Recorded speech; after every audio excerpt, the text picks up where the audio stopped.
short by 2.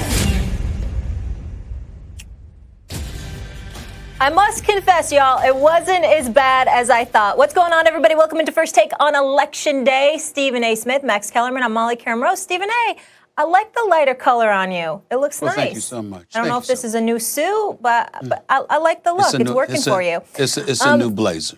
Thank you.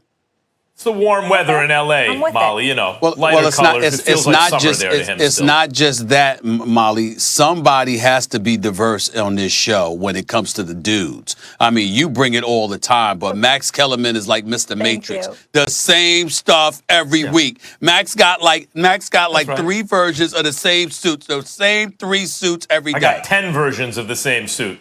Okay, 10, not 3, 10. That's right. My bad. Oh, my That's goodness. accurate. He's right. And they're not the same. You all they're are similar. hilarious. All right, guys.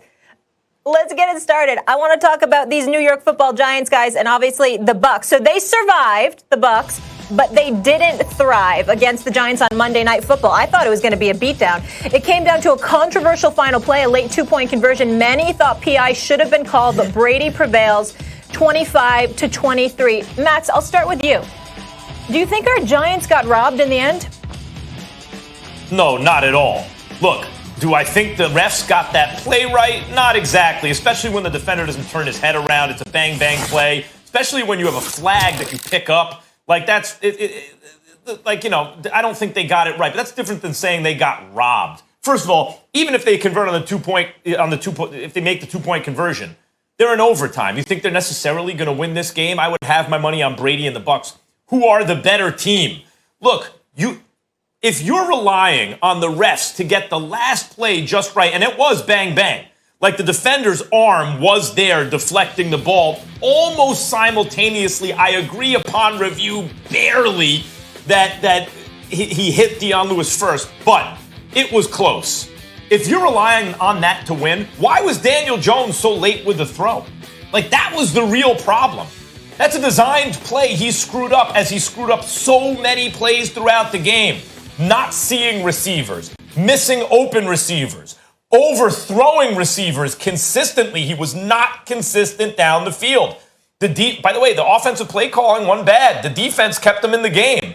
But Daniel Jones blew it, not just then, throughout the game. He was like Carson Wentz minus some talent, minus some arm talent, a little faster, right? If you say it comes down to, on a design play on a 2-point conversion, the refs, you being on the wrong end of a bang-bang call, where the quarterback was late with the ball and it would have only gotten you to overtime anyway, and Giants fans are going to sit here today, and you and I are among them, Molly. And by the way, Stephen A. is a Steelers fan, but he's Giants. Stephen A. likes you like your Giants, Stephen A. You can't hide from me. If Giants fans are today really pointing to that and saying the refs robbed us, that's ridiculous.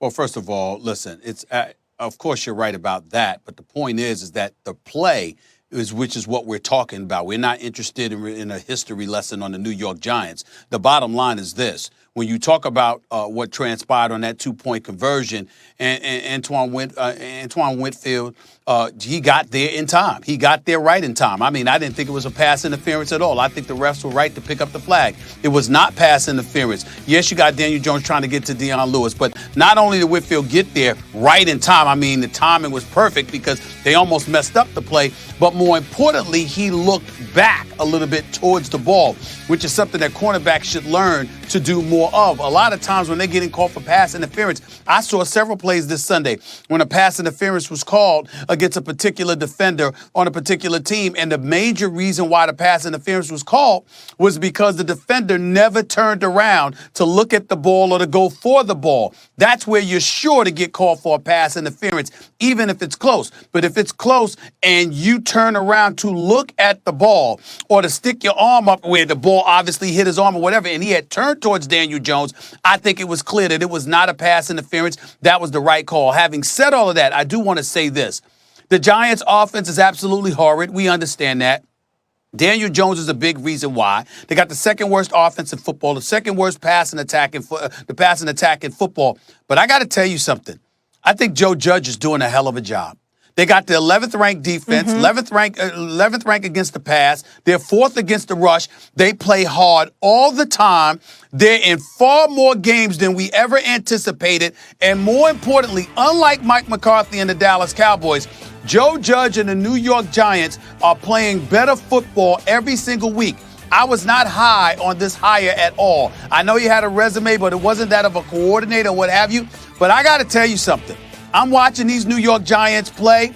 This guy, Joe Judge, as a coach, he's got potential. They improve every single week, and they play hard every single week. There's no giving up in the New York Giants. They got to get their quarterback situation straight.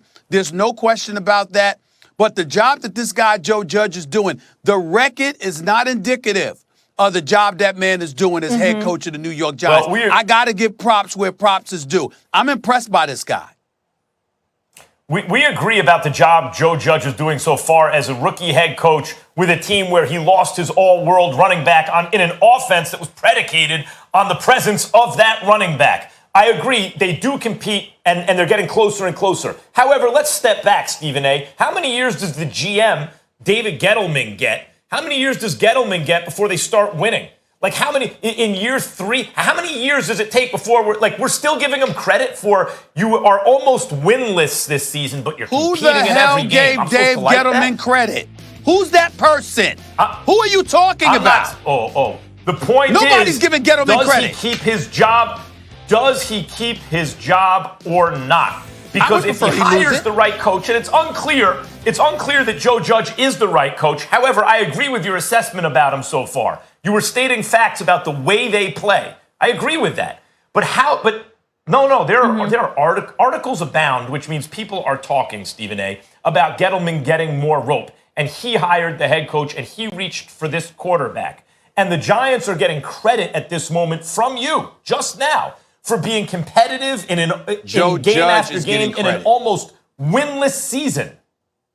Joe Judge is getting credit because he's doing. Listen, when you consider what he's working with and how they improve every single week and how hard they're playing, the combination of hard work and constant improvement and progression, a coach deserves credit for that. Regardless of what we may think about Gettleman, it doesn't negate the fact that the man he hired, the man the Giants ownership signed off on, I think has incredible potential as a head coach. Now, me personally, I would have liked to have seen Louis Riddick to be the general manager for the New York Giants. I think that he would have been the right man for the job. Instead, he's calling Monday Night Football instead of making sure he's making decisions for the New York Giants. And that's the Giants' fault as far as I'm concerned. But Joe Judge, there's no denying